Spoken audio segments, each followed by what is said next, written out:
তুমি যেটুকু সময় পারো আমাকে দিও, তাতে আমি কোনো অভিযোগ করব না। তুমি তো আমার থাকবে।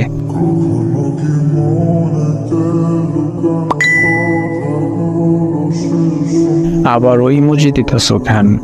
বললাম তো কোনো সমস্যা হবে না। তুমি তোমার মতো করেই আমাকে সময় দিও, আমি তোমার ওই সময়টুকুর জন্য অপেক্ষা করে দিন কাটিয়ে ফেলবো।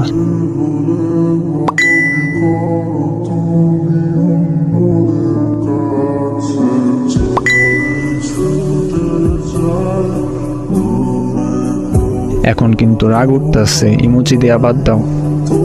শোনো, কি? আমি তোমাকে আর ঠকাতে চাই না। ঠকাবা কেন? তোমাকে একটা মিথ্যা কথা বলছি।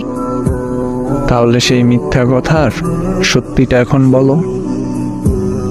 আসলে এগুলো কিভাবে বলবো বুঝতেছি না।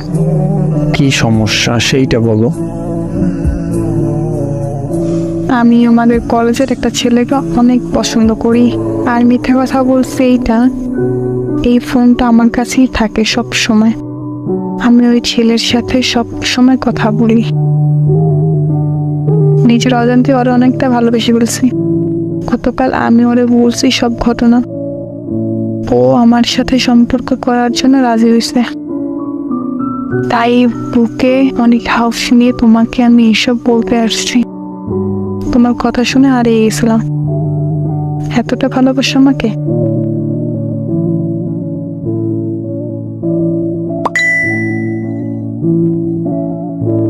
ক্ষমা করে দিও আমাকে। একটা কথা কি জানো, মানুষ ঠকিয়ে কখনো ভালো থাকা যায় না। আল্লাহ ছাড় দেন কিন্তু ছাইড়া দেন না। প্লিজ এইভাবে বললো না। আমি এখন তোমাকে কি বলবো সেটাই বুঝতে পারতেছি না। এমনও মানুষ হয়। আচ্ছা, আমার কমতি ছিল কোথায়? জানি না। তোমার অনেক চাহিদা ছিল যেগুলো আমি পূরণ করতে পারতাম না, সেটাই তো। এমন ভাবে বললো না প্লিজ। সত্যি কথা মুখে আটকায় না। যাই হোক, ভালো থেকো যদি পারো আর কি। তাইলে থাইকো ভালো। অভিশাপ দিও না। না, দিব না অভিশাপ। আচ্ছা, কিছু বলার আছে আর? কেন, ঘুম আসছে নাকি? তোমার মেসেজগুলো দেখতে এখন অসহ্য লাগতেছে। আচ্ছা, আমার একটা অনুরোধ রাখবা? শেষ অনুরোধ।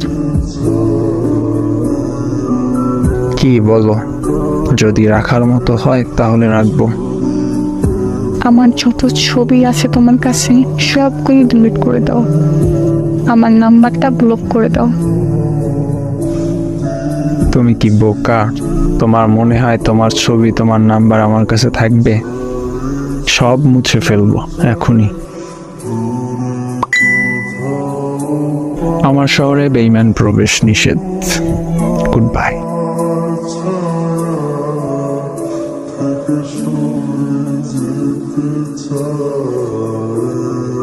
আপনাদের নিজেদের জীবনের যদি কোনো গল্প থাকে, ফানি, রোমান্টিক বা স্যাড, তাহলে শেয়ার করতে পারেন।